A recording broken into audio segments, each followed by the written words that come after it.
you know I gotta talk about the snake. Welcome to the Time Treadmill. I'm Ron, and these are my sweaty thoughts about Doctor Who.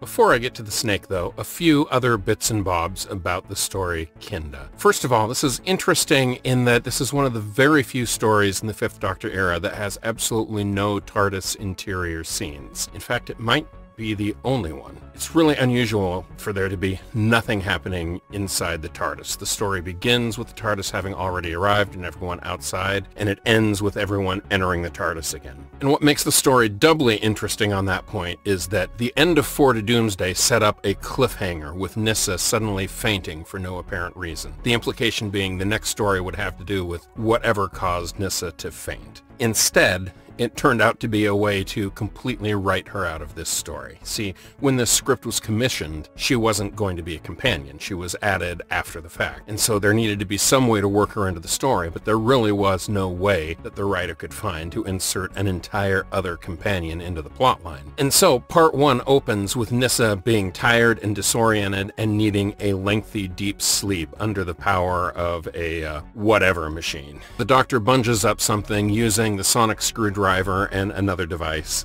and believe me, I will get back to the sonic screwdriver tomorrow, and then sends Nyssa off to go and lie down and take a very deep nap, and she winds up sleeping for several days, which, not coincidentally, is the entirety of this adventure. And so the final scene has the Doctor and Adric and Tegan returning to the TARDIS and Nyssa being awake and well and asking if she missed anything. And throughout all of that, through the filming of this story, Sarah Sutton was just off relaxing and enjoying a couple of weeks vacation time, while her contract for the show was negotiated and signed and put into place, and so she'd be here solidly as a companion from the next story going forward. But with all of that being said, of course, I have got to talk about the snake. Now, I mentioned yesterday that on initial airing, this was one of the least popular stories of the season. And I think a big part of that had to do with the special effects at the climax of the story. The problem was that there were so many filming overruns over the course of the production, largely due to camera flare during the studio filming. And so it pushed the production over schedule day after day after day, and it blew out the budget for the story. And all of that came to roost on the final climactic scene, which is supposed to be the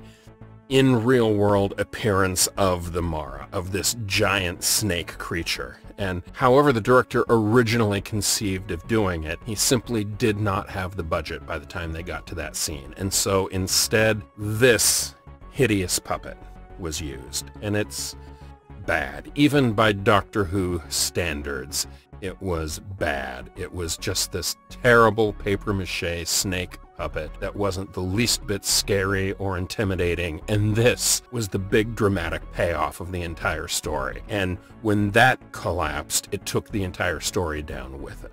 Now, the good news is, in the 21st century, that story was revisited, and for its DVD release about 10 years ago or so, they were allowed to spend money on enhanced special effects just for that final sequence, and the difference is like night and day. Instead of that grotesque puppet snake, we get this gorgeous CGI snake that is giant and scary and hypnotic. And yeah, it's CGI, but it doesn't scream bad CGI. It's really, for the time and the budget they were able to put into it, it was worth every penny spent, and it completely redeems this story. Now, don't get me wrong, I personally love this story regardless, and the story's popularity has grown over time. It's a great thematic story with a lot of Buddhist concepts rolled up in an allegory about British colonialism and all of these other concepts rolled up in there, and it's just this great mix of practical threat and action with mystical sort of otherworldly threats, and it's a great combination. Not only do I love the pacing of it and the story of it and all of the concepts, but the payoff in the end works really well, and seeing that final redemption arc of seeing this soldier Hindle go from slightly broken to completely unhinged to totally healed and redeemed. It's a great character journey, and for that alone, I love this story. So that's a huge 2 thumbs up from me on Kinda. This is one that I heartily recommend for you to watch. But if you do it, please do yourself a favor, and if at all possible, watch the version with the enhanced special effects. You won't regret it. And that's it for me today. Tomorrow I dive into The Visitation, where we see the departure of, well, we'll get there tomorrow. I'll see you then.